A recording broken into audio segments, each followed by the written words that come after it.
एक औरत सुबह सबसे पहले उठती है, सबसे आखिर में सोती है, दिन भर सिर्फ दूसरों के लिए जीती है। लेकिन जब वो अपने लिए कुछ करना चाहती है, तब उससे सवाल किया जाता है, घर ज्यादा जरूरी है या सपना। वो औरत कभी अपनी माँ होती है, कभी बहन, कभी पत्नी, कभी बहू। हर रूप में वो सबकी जरूरतें पूरी करती है। लेकिन क्या उसकी अपनी कोई चाहत नहीं होती? वो दिन भर झाड़ू पोछा करती है, बर्तन मांजती है, कपड़े धोती है, बच्चों को ध्यान रखती है, और जब वो थकी हारी रात को अपने सपनों को जीने की कोशिश करती है, तब कोई आकर कहता है, ये सब बेकार है, इससे क्या मिलेगा, छोड़ दो। उसके शब्दों को गालियों से दबाया जाता है, उसकी मेहनत का मजाक उड़ाया जाता है, उसकी आंखों में पलते सपनों को रसोई की भाप में घोट दिया जाता है। लेकिन क्या सिर्फ इसलिए कि वो औरत है? क्या सिर्फ इसलिए कि उसने शादी कर ली?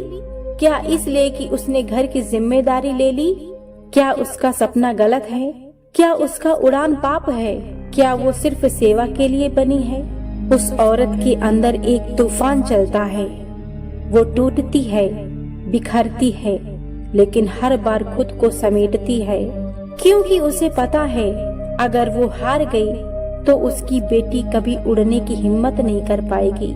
इसलिए वो थक कर भी चलती है, गिर कर भी उठती है, रो कर भी मुस्कुराती है, क्योंकि उसके अंदर एक सपना है, खुद को साबित करने का, दुनिया को दिखाने का कि औरत भी कुछ कर सकती है, वो भी घर के दीवारों से बाहर। अगर आप भी उस औरत की तरह हैं, तो अपने सपनों को मत छोड़िए, घर संभालिए, लेकिन साथ में उड़ना भी मत भूलिए, क्योंकि औरत सिर्फ किसी की माँ, पत्नी या बहू नहीं होती, वो सबसे पहले खुद होती है। अगर आपने कभी ये सवाल खुद से पूछा है, घर या सपना, तो कमेंट में सिर्फ एक शब्द लिखिए, मैं उड़ूंगी, ताकि हर औरत जान सके कि वो अकेली नहीं है। धन्यवाद।